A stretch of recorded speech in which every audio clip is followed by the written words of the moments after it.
Good morning, afternoon, or evening, everybody, and welcome to Pangolin, the Conservation Podcast. The show dedicated to exploring and amplifying the world's underappreciated conservation stories. The stories that inspire me, and I hope will inspire you too. I'm your host, Jack Baker, and today I am joined by the fabulous Ellen Weatherford, who some of you may know from the hilarious, informative, and all-around superb podcast, Just the Zoo of Us. Today, she's here to celebrate the wildlife of her home state, Florida. And trust me, there is a lot to talk about.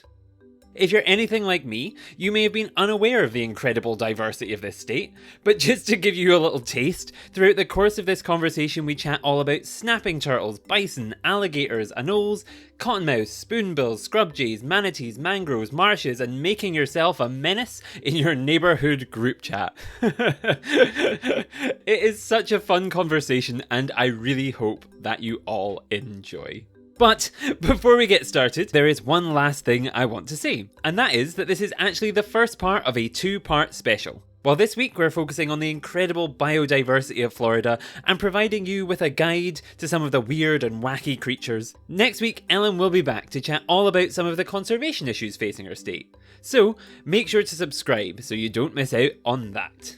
Now, without further ado, with all of that out of the way, thank you so much for listening. And let's get started.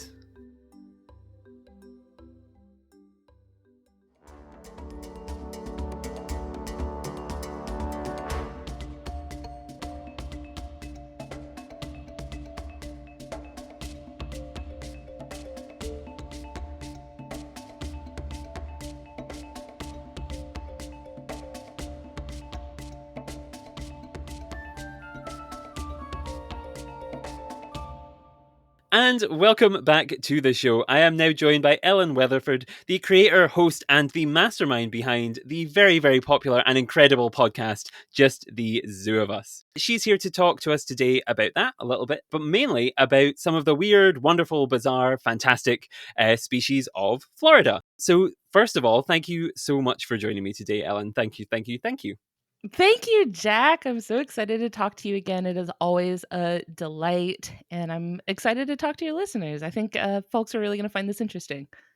Yes, I think so, because it's the topic of Florida, I feel like might come out of the blue for some people. It might be a bit Yeah. unexpected, because we talk, like, when people think conservation, like, they think the classics, they think elephants, they think hmm whales, they don't necessarily think of, like, mainland United States animals and creatures and things, so I'm very excited Right. to talk about them. There's some Um, interesting issues at play here. Yes, I think so. And we will touch on them all throughout. But my mouth. Clearly, I've had too much caffeine today. But before we get to that, I wanted to give you a chance to introduce yourself, because I do a little bit of introducing. But what should the listeners know about you if they've never encountered Just the Zoo of Us before? Yeah. So I appreciate you. Thank you so much for that fanfare. That's always exciting to get a little, fluff up my ego a little bit before we Mhm. get started. But the truth is, I'm really just a person who is interested in and passionate about wildlife, nature in general. But that just kind of comes from my own personal, interests. I'm not a scientist. I dropped out of undergrad and college. I don't have a bachelor's degree or anything like that. Like I just don't come from an academic background or anything like that. Mhm. It just kind of all comes from personal research, but also like connecting with the people that I've met through doing the podcast, like following along with scientists and science communicators all over the world, which I have access to because of social media, right? It's shocking how much you can learn legitimately about like science and the world around you just by like keeping tabs on like what the scientists are up to. Mhm. It's very shocking. But so yeah, I'm just kind of a rando with a microphone as far as that goes. But I'm also just kind of a general geeky person. I love video games and role playing games and art and cartoons and just kind of all sorts of silly stuff. I think a lot of that comes through in the podcast. It has a very sort of like upbeat, geeky, humorous sort of vibe. And so it's just kind of a manifestation of both my passion for wildlife and just kind of my general nerdy sensibilities, I think. Yes, and it's the perfect combo because I feel like everyone who appreciates wildlife has some kind of that little, like the little nerdy things buried inside them. The cool ones do, at least. Yep. No shade to any listeners, but if you're not excited for Lechonk in the new Pokemon games, Oh my god, really? Lechonk. Okay, so a lot of people think that Lechonk is a French pun and that he's Mhm, supposed to be like Le Chonk. That's not what mhm. it is. Um, Is it that's not not it that? at all. No, it is a reference to I know in Puerto Rico and Cuba and stuff like that, Mhm. when they eat pig, that meat is referred to as lechon. So when you eat like a Cuban like pork sandwich is called Uh-huh. pan con lechon, and it's lechon with a K at the end because he's a pig. I I love don't that. know if that's the Spanish like word for, I think maybe it's a Spanish word for like a baby pig. But I know it in the context of like the pork that you eat on a Cuban sandwich. Oh, I was coming from it from like high school French class, being like Lechonk. He is Right. the chunky boy. That's what I was thinking. Like, But the region is supposed to be based on Spain. hmm So like I think they're incorporating like the Spanish, like they couldn't put the little accent over the second syllable that makes it clear that they're talking about lechon, but hmm that's, I think a lot of people are getting those mixed up, but it is a reference to pork that you eat. I love that. And it is not something that I ever intended on asking you on the podcast, but I'm so Too glad it late. got brought up. Yep, it's worth. And let's not even get started down the rabbit hole that you tweeted the other day that Psyduck was based on a platypus, because that It has blown my is. mind. That's but it's Psyduck. It's a duck. It's always been a Duck-billed duck. platypus, though. It's just my no, I know. I my get it. body I get it. rejects that. No, no, nope, nope, nope, nope, nope. Can't Uh, process. nope. But before we go down too far that route, so yeah, we've learned about you. We've learned about Mm. the king Lechonk, and now we're going to talk a little bit about. Well, a lot about. That's the whole reason you're here. Is to talk about Yeah, Florida. I'm But the excited. first question, I am excited. I'm very excited. For a little bit of background on Florida, from my perspective, is I have been to Disneyland when I was young, and that is my Mm. experience of Florida. Disney We went World? Disney World, yes, like the Okay. whole Animal Kingdom, Epcot, Yes. Magic Kingdom experience. We went to Busch Gardens and all of the Oh, kind of but water okay, so parks and Busch stuff. Gardens is over So, in Tampa. And then Disney mhm, World is over near Orlando. But Busch Gardens is also really, really cool. We have a lot of cool theme parks in Florida. That's, I think, what a lot of mhm. people come here for. Yep. Yep. And so that's my only experience. Like and so I am here to learn from you. And I want to ask, first of all, why Florida? Why did you want to talk about, because we talked about a couple ideas of what we could do, but why did you want to talk about Florida today on the show? Well, for me, it's pretty cut and dry. I was born and raised here. Hmm I was born in Orange Park, Florida, which is it's right outside of Jacksonville, which is where I still currently live. My family moved hmm around a little bit when I was a kid, but I have spent the vast majority of my life here in Florida, specifically in the Jacksonville area, which is like it's right on the Atlantic coast. So we're probably about hmm maybe 30 minutes from the coast, and maybe like 40 minutes south of Georgia. So we're hmm right up in the northeasternmost corner of Florida. So it's not down south in the Everglades, which probably a lot of people are familiar with the Everglades. We're hmm not quite down there. So some of the wildlife and like ecosystems that I'm familiar with are not those, but I do have some notes on those. So I can at least touch on those. I know a lot of people probably want to hear about the Everglades. Because that's where the alligators are. Is like I feel like there's gators everywhere. Is that I don't know. Yes. Like, Yes, there's mhm. gators everywhere.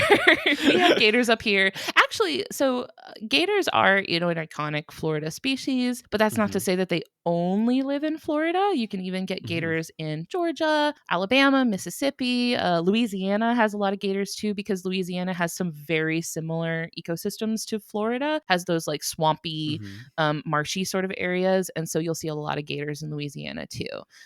But yeah, they're kind of all over the place. Like we have them up here where I live, and they're not, since the place where I live is a little more suburban, they're not as common, but like they're everywhere, like Hmm. on more than one occasion, I've had to stop my car and wait for a 7-foot gator to cross the road in front of me. You see it I all the mean, time. I like how here we're like, oh, there's a rabbit in the road, and like that is Mm, causes havoc in Scotland. There's like a small creature like skipping across. Gator. If there was gators yeah. here, people would be swerving off the roads. There'd be disaster. We Well, couldn't it was cope. even worse than that. Is these I'll talk about this a little bit, but we have these turtles, snapping Hmm. turtles. If you're familiar with snapping turtles, Yes. so we have normal snapping turtles, and then there's another type of snapping turtle called the alligator snapping turtle, Hmm. which is bigger and spikier and meaner, Hmm. and they're incredibly mean. And what a lot of people don't know is that they have very long necks, and so if you try to pick one up, it's like it's laying in the middle of the road. You think, oh, I'm going to be a good Samaritan and stop and move this turtle across the road. Hmm. They very well can and will reach their neck around and take a finger off because they're very mean. So sometimes you stop and you're like, oh, there's a turtle. I'm going to help it across the road. You get out of your car, you walk up, you see that it's like an alligator snapping turtle. You're like, never mind. You seem to have it handled. Yep. Just turn around and We'll get back just in go your round. car. We'll just go round. Yep. Oh, and I feel like we're gonna get this. I have a lot of thoughts on snapping turtles, but before I Yeah. give you my thoughts on snapping turtles, for listeners, and before we just have a free-form conversation for an hour, this episode we're going to be chatting about all sorts of wildlife. It's going to be less formatted than usual. I've got less questions written down than usual. We're just going to be talking about some of the weird and wonderful animals of Florida. We're vibing. We're really just like going with the vibes. We'll probably go all over the place, up, down, Immaculate. around. Yes. And it will be just a good time exploring some weird and wonderful creatures. And I like that. I like that for us. I feel like it's right. And so I think the perfect place to start is the snapping turtle. Because yes, you touched on it there a little bit, but I think it personifies some of the chaos of some of the different species of Florida, because there seems to be a lot of wild things out there, and I think Oh snapping yeah. turtle is the perfect tone setter for that. Uh, So I should probably lead into this whole conversation by setting up what Florida looks like. So okay. first of all, for people not super familiar with Florida, yes, it is a peninsula. So I think a Hmm. lot of people, when they think of Florida, probably all they think of is the beach because yeah, it's a peninsula. There's tons of beaches. Like, it's completely encircled and almost completely. We have a northern border with Georgia and stuff, but it's Hmm. just there's coast all up and down the state. So yes, we do have tons of sandy beaches, and there's such nice beaches too. They're like exactly Hmm. what you want from a beach, right? They're like sandy, there's not a lot of rocks. It's just a very like pleasant beach. Florida is also mostly like either subtropical or tropical. So like South Hmm. Florida is in the tropical range, but where I live up here in the north of Florida, it's more subtropical. So it is two things. It is hot and it is wet constantly. Like the coldest it gets is like in the winter, in like the dead of winter, it Hmm. might reach like 30 degrees Fahrenheit. I'm sorry, I don't know what that is in Celsius, but it's not that cold. No, I'm So, going to do the conversion right now. You keep talking and okay. I'll convert that for our UK listeners. But it does get incredibly, incredibly hot in the summertime. And the humidity just makes the heat like stick to your body. So the heat just feels so oppressive. I don't know if you went to Florida in the summertime, but it will make you want to die. It Well, sucks. given I've just looked up the conversion and that is -1 degrees centigrade, and in Scotland I'm like, oh, that's t-shirt weather. That is Right. like, we went in October and I was still sweating. I remember by the end of the days, I used to wear contact lenses. I wear glasses more often now. I used to wear Hmm. contact lenses, but by the end of the day in Florida, my eyes were like burning because the contact lenses were like the Hmm. moisture levels and things were just messing with my eyeballs, so I would just be Yes. blind. Like they had Yeah. to come out immediately. It So is yes. extremely hot and extremely humid here. So Hmm. those two factors, the heat and the humidity, really lend itself to a lot of really fascinating animals, especially Hmm. reptiles. Like our reptile scene here Hmm. is off the chain, like incredible reptiles that live here. But there's also like I think a lot of people are familiar with the beaches and the coastal ecosystems. But then when you Hmm. get inland a little bit, I think people don't realize the like diversity of biomes that you'll see in Florida. So where I live, Hmm. it's very marshy. So we have Hmm. lots of salt marshes, which are like marshes right along the coast where you get a lot of salt water coming in from the ocean. The difference, by the way, between a marsh and a swamp is that a marsh, they're both wetlands. So they're both Hmm. areas where the ground is mostly covered in some degree of water. But in a marsh, most of the vegetation is grass.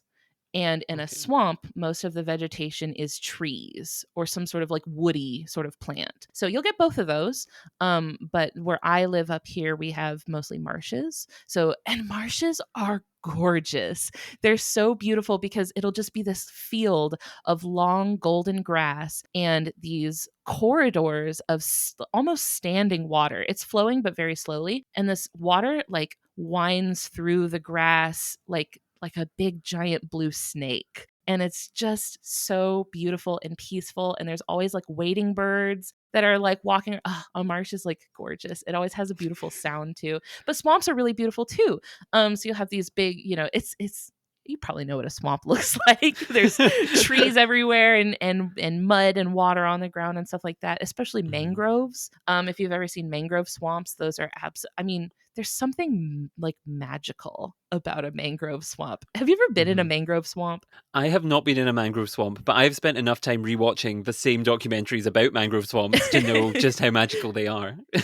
There are a lot of like rivers and streams and stuff in Florida where you can go Mhm. canoeing or kayaking through mangrove swamps. Uh-huh. And there is something just whimsical, and it feels like you're in a fantasy movie, like Mhm. canoeing or kayaking through this like very still and quiet stream with these mangrove roots that kind of grow out of the ground, and Mhm. they're all like surrounding you, and even like it feels like you're going through a tunnel that's like made of tree roots and stuff. Mhm. Gorgeous. It's perfect. So lots of those sort of blend between saltwater and freshwater ecosystems. But even in Mhm. central Florida, you actually get prairies. This is another thing a lot of people don't know about Florida is that it's incredibly flat. Like no, I think the highest it gets off the ground in Florida is like 30 feet above sea level.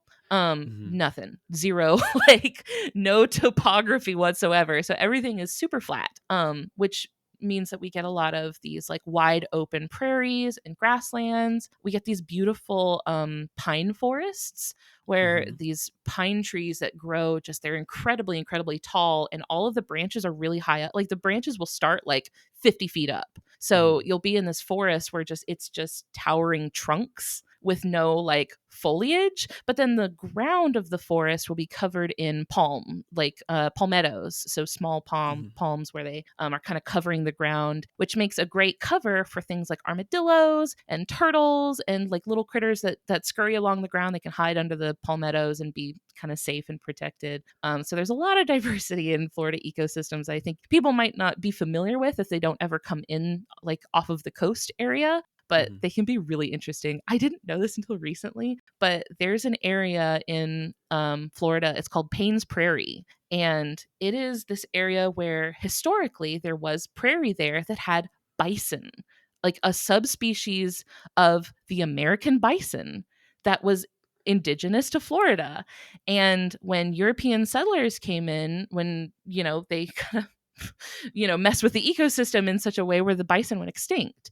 And then in the last, I want to say since the 60s or 70s, Florida has set aside this area called Payne's Prairie to like replenish the native prairie area. And so they brought in Mhm. bison like from out of the state to repopulate it, where there's a wild herd of bison in Florida, which is what it used to be like. And so I think people don't realize that there's like legit like prairies and grasslands and all sorts of beautiful sweeping landscapes inland in Mhm. Florida. It's gorgeous. That's amazing. And like it's one of those things that like I feel like yeah, the like outside touristy thing that they sell is like Hmm. beaches, Disneyland, swamps. That's Yes. like that's the trio of things that they sell Florida on. And like you don't know like I had no idea there was that cuz I feel like the image is always like in my mind like bison and things like that and there isn't prairies. They're just like they are much more other states. Like if you go north, that's where Yeah, the that's like the bison are. Midwest. Like Yeah. yeah. So that's amazing. Isn't that cool? Like it's yeah, it's just like it's amazing. And I think to link it back to the turtles, chaos almost of like this like extreme range of things that like Yes. you could have all sorts of things going on and all sorts of strange biological diversity and all sorts of weird and wonderful reptiles, amphibians, Oh things yeah. like I'm excited to talk to like learn more about what lives within this strange realm of magic. Like I'm excited. Yes. So to dive in on the reptiles a little bit, I actually didn't Mhm. like prepare notes on snapping turtles, but I mean I've been around them a lot, so like I kind of know Yeah. some stuff about them already.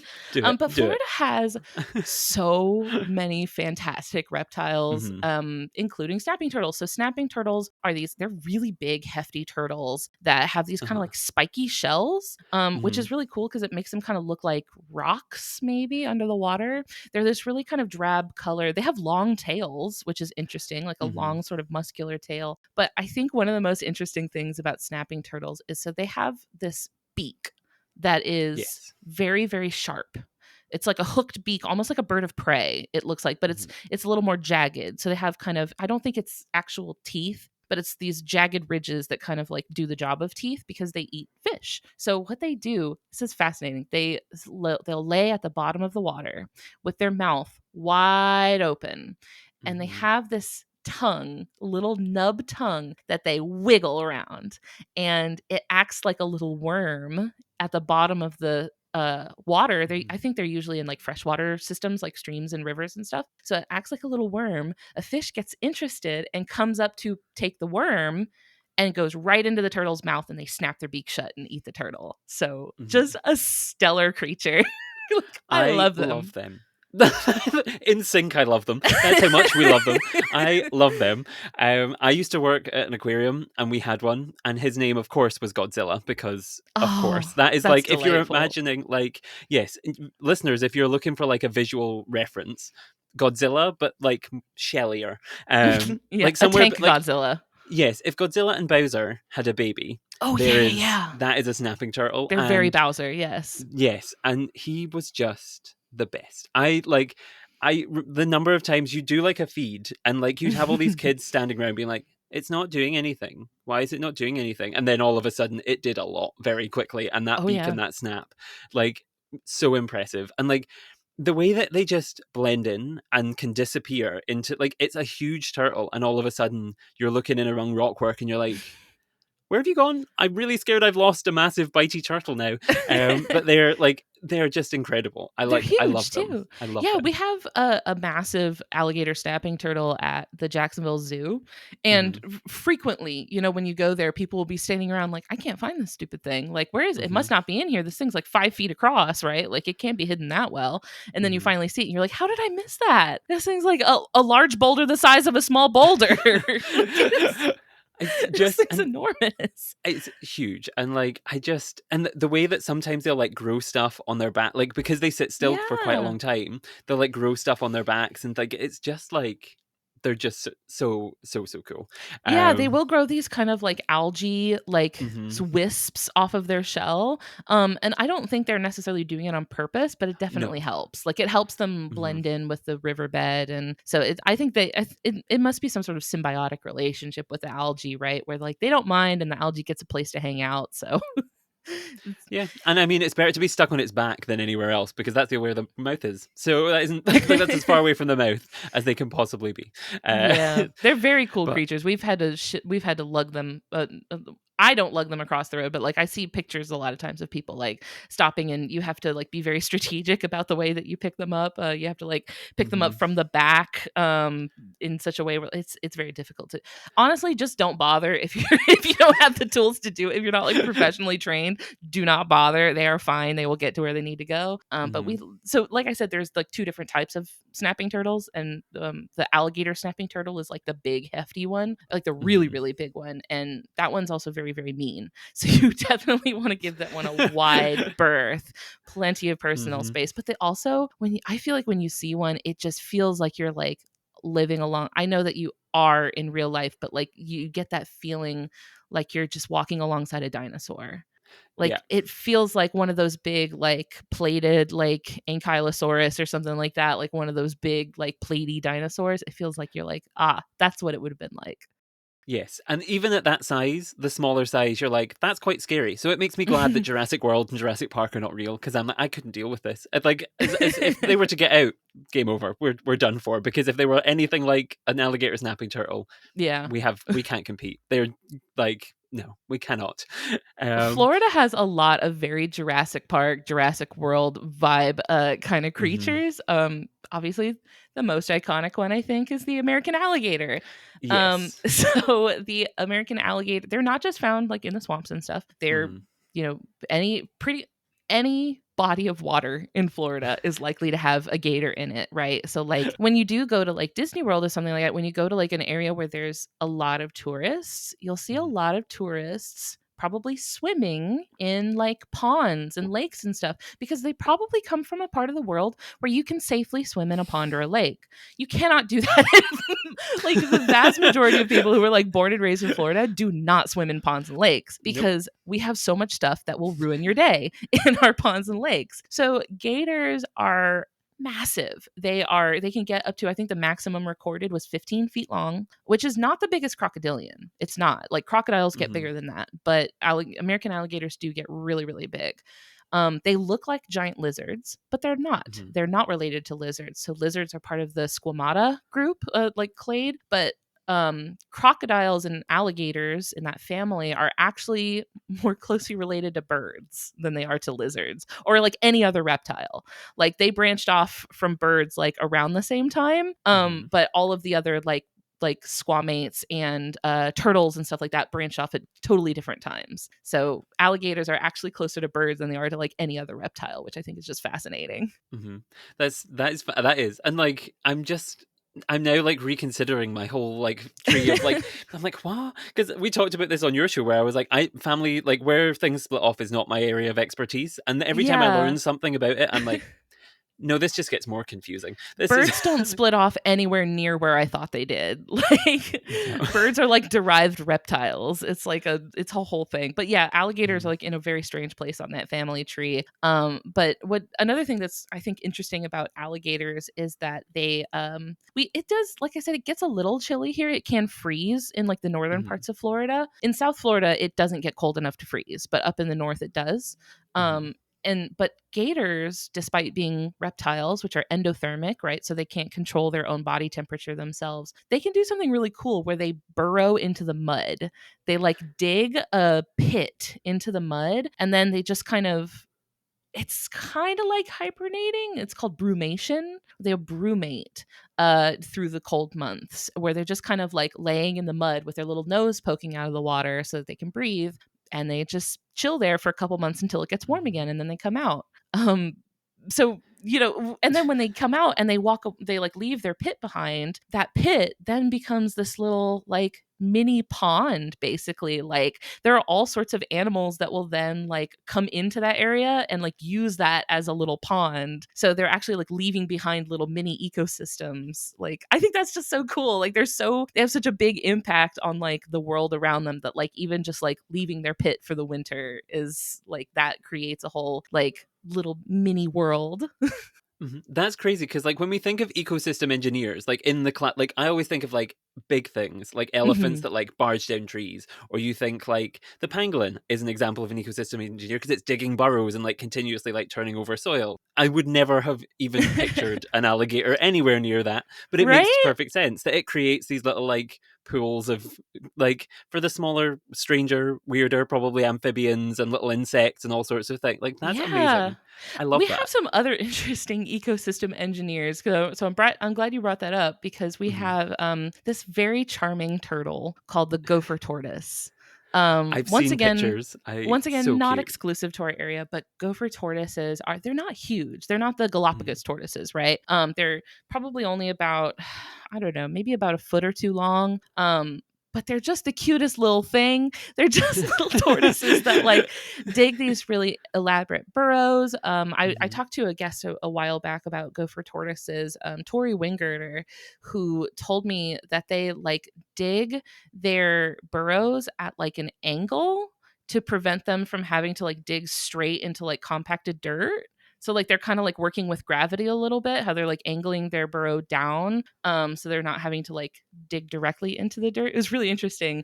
But then the gopher tortoises, like once they leave their burrows behind, then other animals will come in and use that same burrow, right? Like Mhm. armadillos or like, I don't know, bobcats or something like that. Like they leave those burrows behind for other animals to use later. It's just really cool. That's amazing. And like, I don't know what it is. My brain does not consider reptiles in that category of like burrowing Right? ecosystem engineer type creatures. So that's like you're revolutionizing my world from Well, Lechonk to this. I'm well, like, probably because, where y'all live up north and on hmm a smaller, island, you I don't think y'all have very many or any like large reptiles, right?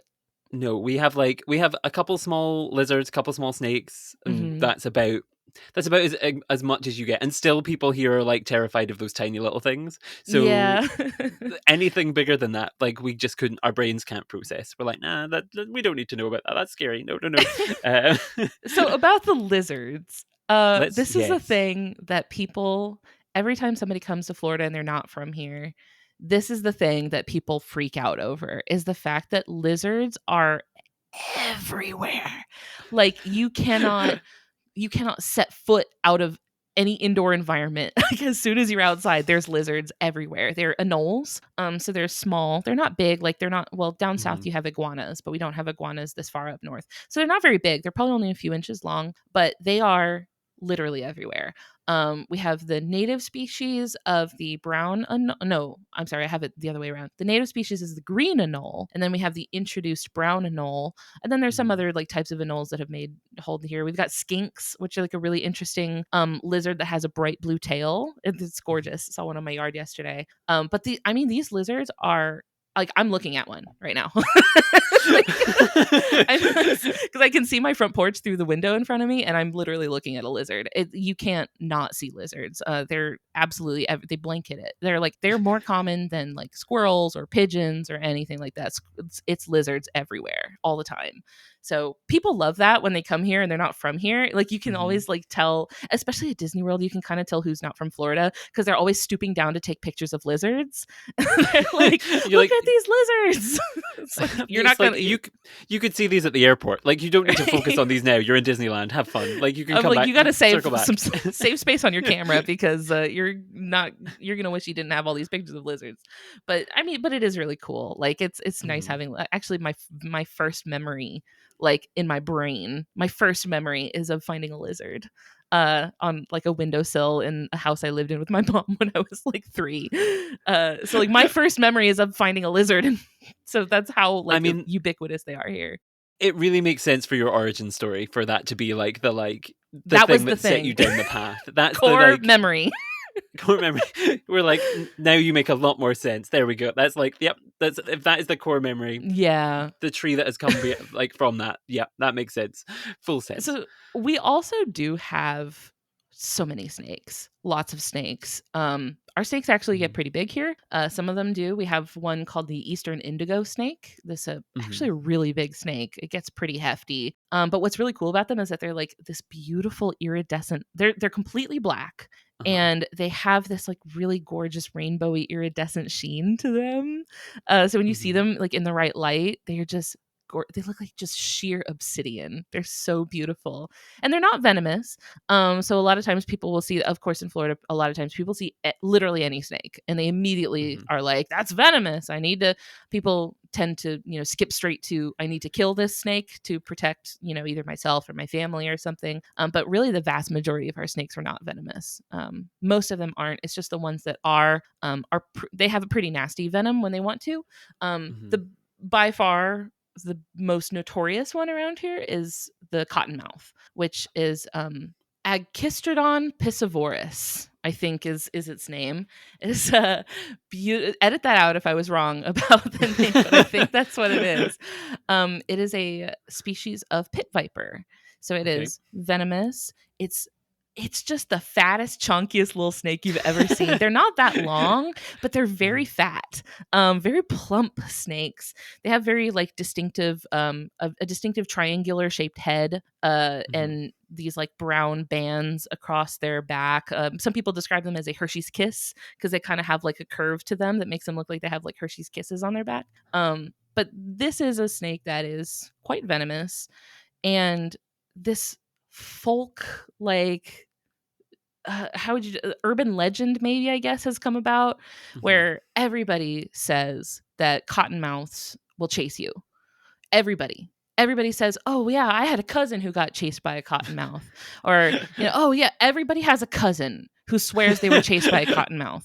Everybody. And this is the thing. There are no documented cases of this ever happening. Like, this is not a thing. This has never been like recorded. It's just a thing that everybody says they've got a cousin who was chased by a cottonmouth. And so the thing about cottonmouths is that they're ambush predators. So their thing that they do is they camouflage with foliage on the ground. That's why they're brown and black. They're meant to blend in with dead leaves on the ground. So they'll hide, wait for prey to be close enough to them that it's within striking range, and then they'll strike, envenomate the prey if they want to. They can actually control whether they use venom in their bite or not, which I think is really cool. Like they can do what's called a dry bite, where they bite with no venom, because they only have so much venom to use, and it's very like costly to produce, so they don't want to waste it. So they'll bite if they use venom that they can if they want to. But that's how they hunt, right? They hide and wait for prey to come to them. They don't chase. They don't have a chase instinct. They're not a courser predator, which is like a predator that will like chase after something. So I don't know where this idea came from that a cottonmouth will chase somebody, because that's literally not an instinct they have to chase prey. But one thing that they will do is that if they're threatened, they will book it. They have immediate flight response, right? Like they're trying to get out of there. But the thing is, their only thought process is, I need to get to the nearest sheltered space. Like I need to get to a bush I can like slither under, or I need to get to somewhere where I'm going to be covered. If you are standing in between the snake and the nearest cover, they will go past you to get to that cover. So to a lot of people, that ends up looking like the snake is slithering towards you. But there are videos of this all over the internet where if you see a cottonmouth chasing after you, all you have to do is step a few inches to the left or right and allow the snake to pass you, and they will go straight past you and into the cover. So if it looks like it's chasing you, you just happen to be standing between the snake and where it's trying to go. You just need to move. It's not chasing you. The classic human issue of being like, it must be about me. I am so delicious looking. Look at me. It's going to want me. It's all about me. This must be a me thing. This is a me thing. If there's no, my life over. I just have to uncomfortable when things are not about me. Yep. Really, it's all about the bush. It's just like, it's nothing to do with you. It just wants a rock to hide under, or like, yeah. So I try to advocate for our snakes, because like I do have a lot of neighbors in our neighborhood who a lot of times they will kill first, ask questions later, right? So they might like kill the snake and then take a picture of it and then be like, hey, what kind of snake is this? And a lot of times it ends up being another type of snake we have here that's called a banded water snake. It is non-venomous, no venom whatsoever, but they look and act very similar to the cottonmouth, which is on purpose. It's mimicry. They want to make themselves look more intimidating so that predators won't try to eat them. So they mimic the cottonmouth so that they will, not be harassed by predators, but now humans see them and they mistake them for the cottonmouth and they kill them. So it is something that has now worked against the banded water snake through no fault of its own, clearly.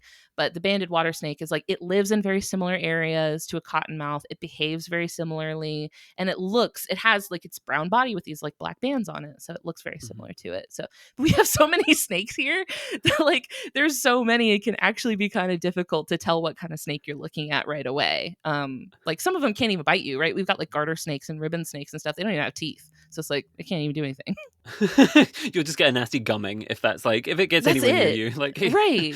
They're not going to bother. So like I'm a big advocate for our Florida snakes. They're really not trying to do anything to you. Just the only thing you really need to do is like, if you have a cottonmouth like in your yard or on your porch or something like that, just like either use a broom and like push them away, right? Like they're not going to bother you or anything. They don't want to be there either. Just push them away. Or like if you have what we did, we had a cottonmouth on our back porch underneath our bench on our patio.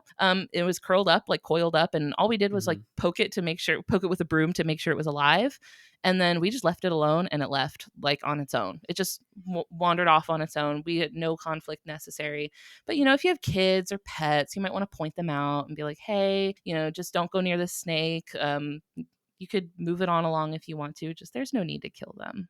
Yeah, I think it's one of those. It's one of those things where it's like, like as someone who like I bringing it back to the aquarium again. Like I used to do all the sessions with snakes and be like, they're cute. Like look at them, they're really charming. They're actually not that scary. They won't No. hurt you. They will just sit on your arm or they'll do whatever. Like it's amazing. Like still how it takes time for people to process and be like, wait, if you leave an animal alone, it will just leave. It will just Right. like it'll just go away. Like that's they want to just live in their habitat. What's going Yeah. on? Like it's such a strange thing that people like. Yeah, I don't know. I feel like I would be the neighborhood like snake person who would be out being like, "Don't touch the snakes. I'll save them." Like this is like I have become a menace in our neighborhood Facebook group. I love that. I love that. Oh, but Uh, everybody, has been pretty nice to me about it so far, especially because the chairperson of our homeowners association is like on my side. So I kind mhm. of feel like I have a little bit of that like weight to throw around. So I'm always making like long Facebook posts about like, here are the animals you might see in our neighborhood. Here's what you can do about them. So I'm Mhm. always a big advocate for our reptile friends because I feel like that's just like a big thing we have going for us.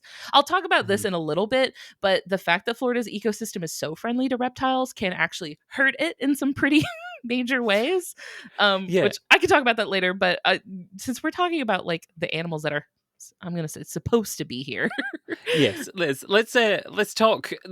What other species are on the list? Because I feel like we've focused on reptiles. Let's Yes. move to is there something like completely different, completely bizarre to So a reptile?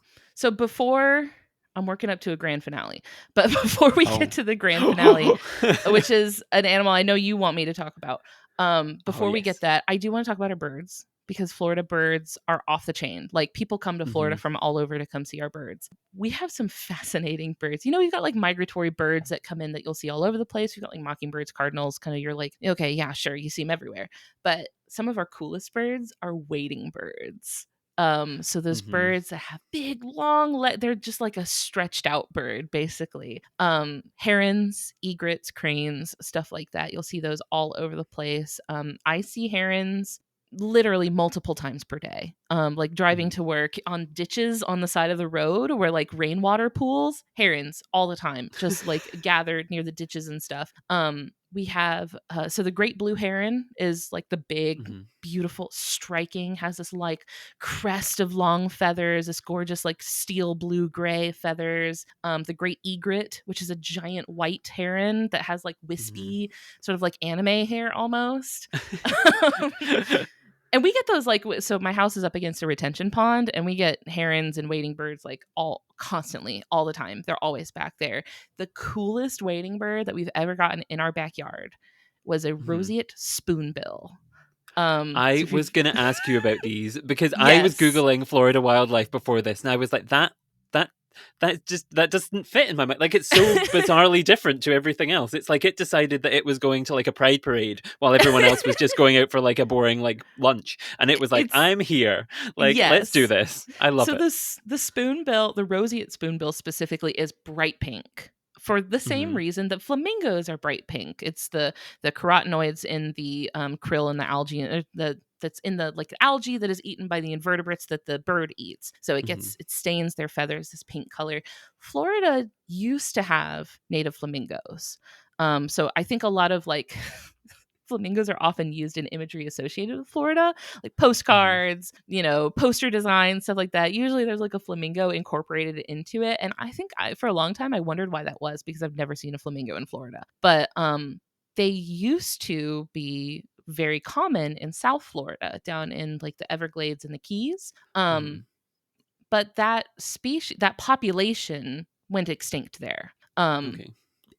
But there are still the same flamingos that live in the Caribbean. Hmm. So I think that just like the nature of like migration, some of them made their way back into Florida. So like you'll see small populations of flamingos in Florida now. Same with spoonbills. Spoonbills will Hmm. migrate.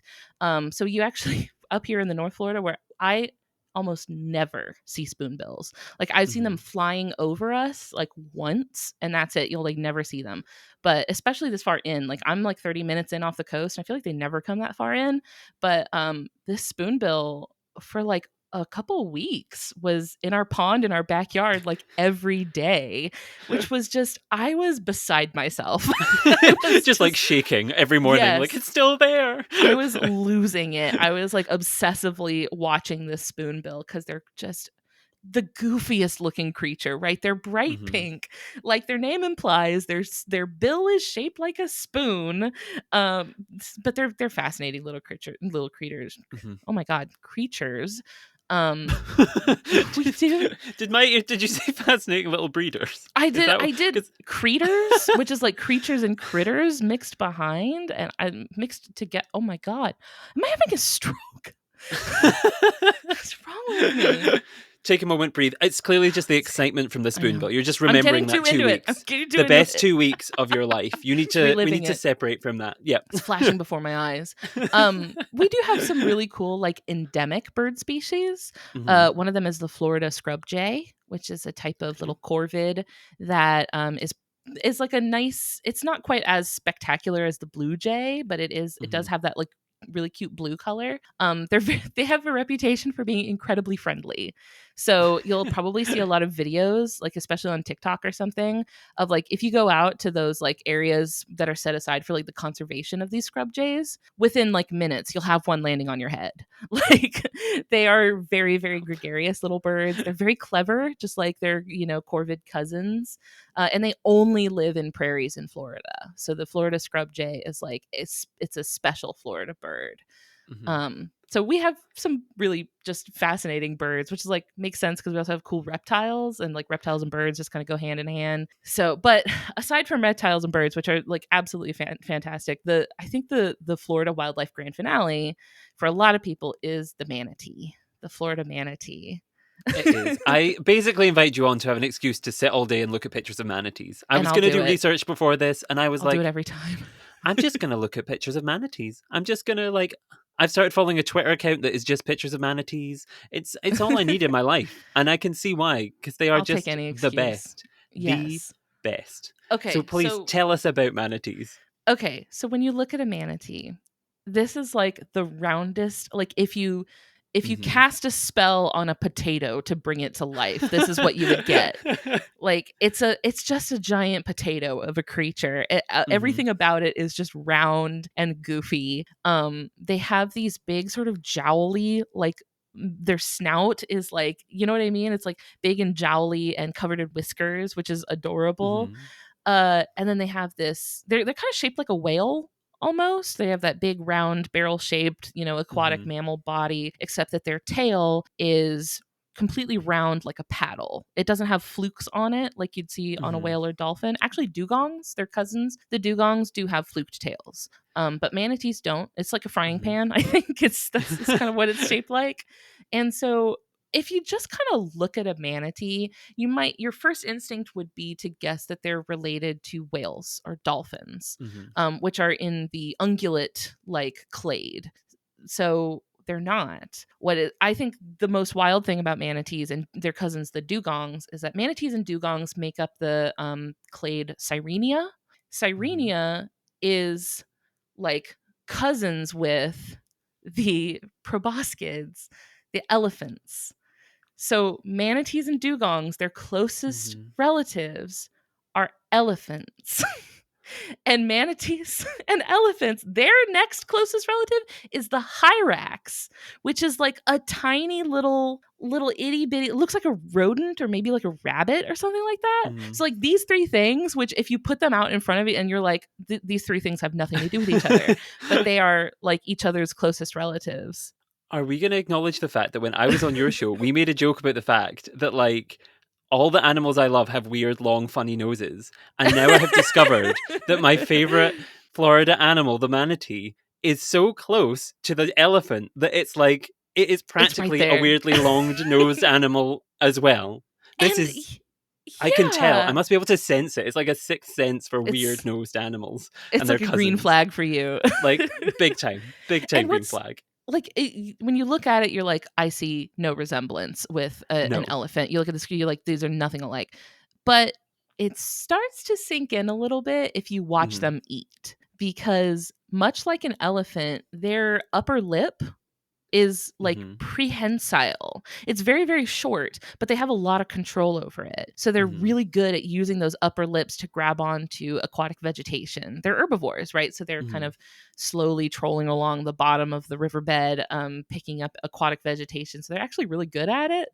Also, what's cool is that when they're swimming through the water, they're extremely slow, first of all. I've never Mhm. seen anything move as slow as a manatee in my life. Like, you're going to be there. If you're trying to watch a manatee get from point A to point B, it's going to take all day. And what they do that's really interesting is that rather than just kind of like propelling themselves through the water with like which I'm sure they are using their tail to propel them through the water, but when they're like going through these like rivers and streams and stuff, they swim along the bottom and they use their flippers to like push themselves along the ground like they're bouncing along the Mhm. riverbed, which is really, really funny to me.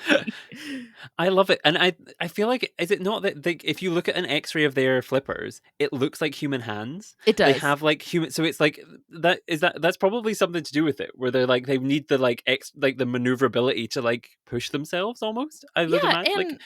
and you can actually kind of see them use their flippers in this way sometimes. If they're Mhm. trying to hold on to something that they're trying to eat, they will kind of Mhm. hold it with their flippers. And of course, they don't have great dexterity with it. But like Mhm. one time we were at where were we at? I don't remember where we were, but we were watching these manatees in like a captive setting. So they were like in a tank where the Mhm. zookeepers had given them jack-o'-lanterns. It was around Halloween time. This must have been at Disney World. And they had given them jack-o'-lanterns to like eat and play with, and these two Mhm. manatees were fighting over the pumpkin, and they were trying to like yank it away from the other one with their flippers. And I've never seen manatees interact with each other like this before, but it was No. like fascinating that they were trying to like maneuver it with their hands as opposed to the way that like other aquatic animals might try to use like their nose probably Mhm. to they were more all about using their like flippers, which was really cool. Because yeah, even something like comparable, like if you were to think of something the same sort of shape and with the same sort of appendages, you'd think like sea lion almost, and you'd Yeah. never see them. You just like that's not a thing that you would ever consider them doing, and even less Yeah. like was it like a slow motion fight? Because It I'm was imagining like hilarious. no, like Yes. back and forward, just like. We were watching them fight, and me and Christian, we were dying laughing. We were like, this is the lowest stakes fight I've ever Hmm. witnessed in my life. It was like there was no sense of urgency whatsoever. But up it's actually like this like slow sort of chill vibe that they have. So first of all, Hmm. it earns them the nickname of the sea cow. A lot of people call them a Hmm. sea cow, but it's detrimental to them, especially now, because especially since they do like to swim around. First of all, they stay really close to the shore. They don't go that Hmm. far offshore. They like it in shallow waters, but they also in the winter when it gets cold, they come inland so that they can swim in like warmer Hmm. springs and stuff. This puts them right in the path of boats. So, Hmm. like people just with like speedboats or, any kind of boat that's got like a motor on it. I've never seen a manatee that wasn't just covered in scars from boat propellers because these boats are Hmm. really like booking it, right? They're not going to see this giant manatee floating in the water so slowly that a lot of times the boat will just skim right over them and like gash up their back. So, Hmm. manatees, like pretty much every manatee you're going to see now is just their entire back is covered in slashes from boat motors. And there's Hmm. actually laws about when you're going through like any body of water like in Florida, a lot of times you'll see like no wake zones where Hmm. you have to keep your boat going at a speed that is so slow that you're not leaving like a wake behind your boat. So there's like Hmm. basically speed limits, right, for our boats and our streams and rivers and stuff, and it's to protect the manatees, which has actually worked really, really well. Their populations have been recovering from a pretty dire Hmm. situation that they were in, like not that long ago. I think they were finally taken off the endangered species list like a couple years ago. Mhm. That actually really hit home for me when I went because we saw similarly, we went to a place that had like these manatees and we saw them all and whatever it was and like loved them, loved them, loved them. And then because I was much younger, I wanted like a toy manatee to take home. Mm, And even the toy manatee had scars across its back. And I was like, right, that is a weird, like, on because you wouldn't have, like, when you think of any other animal, when they make a toy or a cuddly toy or whatever, you'd never include a human modification to that. You wouldn't like right. you wouldn't sell like antelope in a snare like as a toy to a child. Or like an But for some elephant with their reason, like tusk cut off or something like that. Like you yeah, wouldn't sell that, but But you would It's sell a manatee that's got scars on its back. It's bizarre. Like, it's it's really weird because weird. it's almost like it's become part of who they are, Hmm. right? Like it's part of their image now that is so ubiquitous that like that's just what they look like to us now. Hmm. Um Almost like they just like have stripes almost, but they don't. It's just scars. Hmm. And so I mean like it is something to think about, right? It's something that makes you think like, oh, this is like it's a reminder, I guess, of like this the threats to manatees and what you Hmm. can do about it. It's I do wish it wasn't, so prevalent that that's all we can think Hmm. about, but, it is something that is threatening manatees, I guess. Yes, yes. I think it's something to be like aware of like if you're going to Florida, if you're going to rent a boat and go on a holiday and do all these things, just be Yes, aware please of those slow things. down Yeah, please just just safety first. Like, and look around because they're not easy to spot. Like they don't have a no, dorsal fin on their back like no. whales and dolphins do, so you will not see them in the water. Like unless you are right up on them, you're not going to see them. They often feature on a page that a group that I'm part of on Facebook. I think it's called Crap Wildlife Photography, because literally they're impossible to get a photo of because it is literally you'll just see like two nostrils like poking out Yeah, the water, and people are like, "That's it. That's all you're it can be getting of quite a manatee." underwhelming. Yes, but yeah, they are the loves of like Oh I yeah, just love them. I our just babies. love them. And I just I mean I've written down some like I'm gonna drop in some fun facts that I learned about them today while I was Yes, googling because I feel like absolutely. we've had the serious message, but I think Hmm. something that we need to let the people know is that they can grow. I read about 1,000 pounds. They are big boys. Huge. Yet every day they will eat 4 to 9% of their body weight in like sea like grasses and stuff off the bottom. Like that's insane to me because that's a lot of grass and that's a Yeah. lot like every day. So I think that's a fun little fact about them. And also something that I think is really genuinely like really cool is that when they move in between freshwater and saltwater, they will like it helps clean them because obviously all Mm. the fresh saltwater creatures that are tagging along on their back, because they are so slow, they'll get things like growing on them and attaching themselves. When they then move to the freshwater, they will fall off and die, so that they get this kind of spring cleaning of like, oh, all of these things fall off and they are fresh and ready to go back out to sea when the like that's I find so interesting because it's like a Oh yeah. self-cleaning mechanism built into their life cycle. Because yeah, some of these things that attach them will leave scars and like little like marks on them, so it's important that they refresh themselves, which I think is Right. very nice. Everyone deserves a little bit of that spa treatment once in a while, so I find that fascinating. Like I love them, In the love. fall, in the fall and winter when they start to come in from like Hmm. during the summer, they usually go kind of out more. They kind of roam, like they'll go out into the ocean and maybe go up north a little ways. They might like go like up the Mississippi River or something like that. Hmm. And then when they come back in from like swimming around in the ocean, they're sometimes covered in like barnacles Hmm. because they're so slow moving that anything can just latch right on. Yep. So it can be kind of funny seeing them come in covered in barnacles and like algae and stuff. I'm so glad you said that because for some reason I didn't write down the word barnacle in my notes and was like, my brain just all of a sudden went, no, we're not telling you what they are. They have things stuck to them. And I was like trying to explain it the best I could. And I was like, I don't know the word. The little rocky It's gone. things. The little rocks, they're like little white, like they look like shell. They're like, I was like, so yes, good save. I mean, I've exposed myself to the listeners now being like, I didn't know that. But like, I thank you so much for informing us. And yeah, I guess we kind of have like, for anyone out there, like we're going to talk about some conservation issues now because I think that's a Absolutely. good place to like we've got to there with the kind of we've been teetering on it with the manatees, but for anyone out there who wants to learn more about like Florida species, we have just like scratched the surface because I wrote down a list of animals that might come up and Oh, I like have animals things I that live haven't in talked about. Florida. We can do part two at some point because like I have written down like there's some we touched on, so I've written down like alligators, turtles and things, but there's also like crocodiles, pelicans, there's dolphins, like so many species of Mm, shark, there's bears, like bobcats, otters, raccoons, like there is so much. So I would yeah, encourage everybody to go out and look more at Florida wildlife and look at like what's out there because I think like I'm glad you picked the ones you did because we picked like weird little like strange things, but like there's so many more things out there that I feel like people just don't appreciate and don't they're know about. fantastic. So yeah, like go out and learn about these things. But having said all that, we now have to move on because it's Pangolin the conservation podcast. We have to talk about, we It's in can't the just name. focus on yeah, it's in the name. We've got to talk about conservation.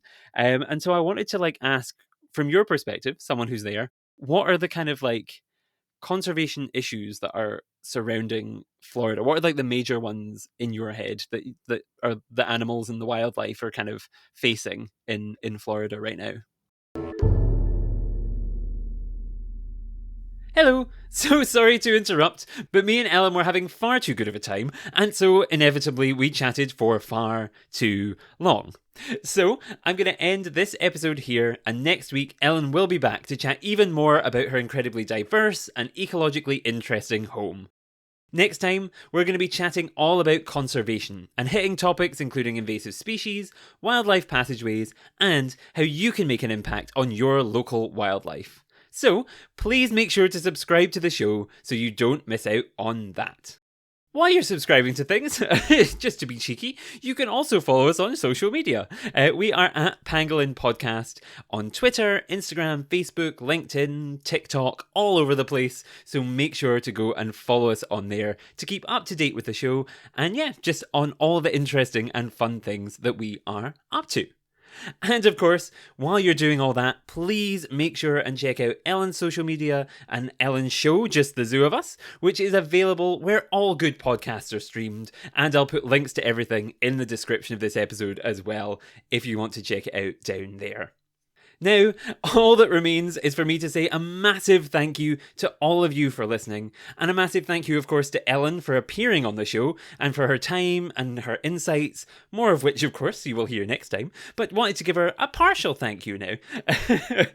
And, of course, all that remains to say, aside from all the thank yous, is, of course, goodbye!